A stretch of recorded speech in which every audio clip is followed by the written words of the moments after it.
Prime Minister Narendra Modi is in Tokyo. He arrived there earlier in the morning today to attend the second in-person Quad Leaders Summit. The Prime Minister has a hectic schedule for the next 2 days as he meets Joe Biden, the newly elected Australian Prime Minister Anthony Albanese, and the host Japan's Fumio Kishida.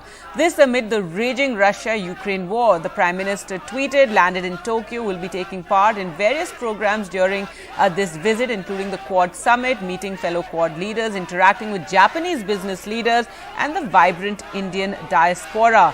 The Prime Minister will attend an event convened by the US President to launch the Indo-Pacific Economic Framework. He'll also be holding a bilateral meeting with the US President. The Indian diaspora was there to greet the Prime Minister at the hotel. When he arrived there, Prime Minister Modi also interacted with children outside the hotel in Tokyo, where he spoke to a boy who was waiting with a drawing of the tricolour, and the Prime Minister asked him where he learnt Hindi. वाह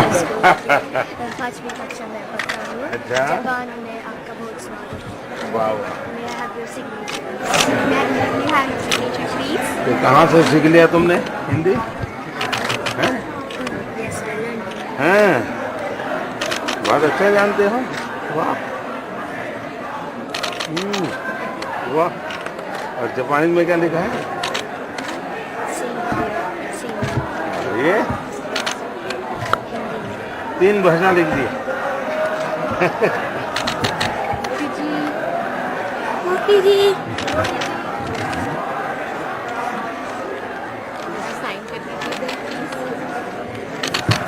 Right, the Prime Minister there interacting with children outside the hotel. But let's go across to Akshay, who joins us from Tokyo. Akshay, tell us more about the Prime Minister's program today. There's a meeting with business leaders also on the cards. Exactly, Gargi. If you're looking at today's schedule of the Prime Minister, in fact, Prime Minister will be meeting several business leaders in Japan, in Tokyo, including the CEO of Suzuki, SoftBank, Uniqlo, and several other companies that are here. And this, in fact, is an attempt by the Indian government, by the Indian Prime Minister, to in fact attract investment in India and promote all of these companies that have already been investing in India.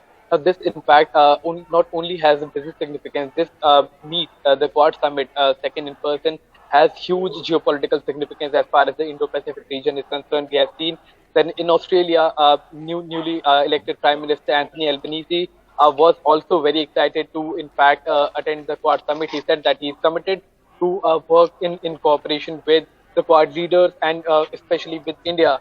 So that, in fact, is going to be a very exciting meet as far as the Quad Summit is concerned, and also the 2 bilateral meets that are scheduled for tomorrow. But let's talk about today's schedule first. So Prime Minister will be meeting, will start meeting the business leaders at the Japan Standard Time at around 2 p.m., which is about 2 hours from now. And after that, there will be a series of meetings that will take place today, and after that, Prime Minister will again interact with the Indian diaspora. Now, there are places in Tokyo, in certain areas which are called mini Indias, because there are a lot of Indian diaspora residing in those particular areas. So that is going to be very interesting as far as the Prime Minister's visit is concerned, because he will be going and interacting. Something we have seen he has done earlier as well. So he'll be interacting with the Indians who are living in Tokyo. The second thing and the most important leg of this summit will be tomorrow, where Prime Minister Narendra Modi will be first meeting US President Joe Biden. He will be meeting the Japanese Premier Fumio Kishida and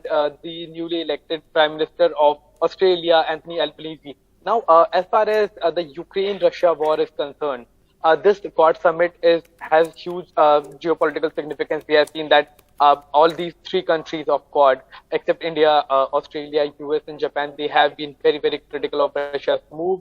They have been very critical of how Russia has invaded Ukraine. But India, as earlier Vishnu was mentioning from Davos, that India is the one country that has, in fact, refrained from criticizing Russia in a global platform openly.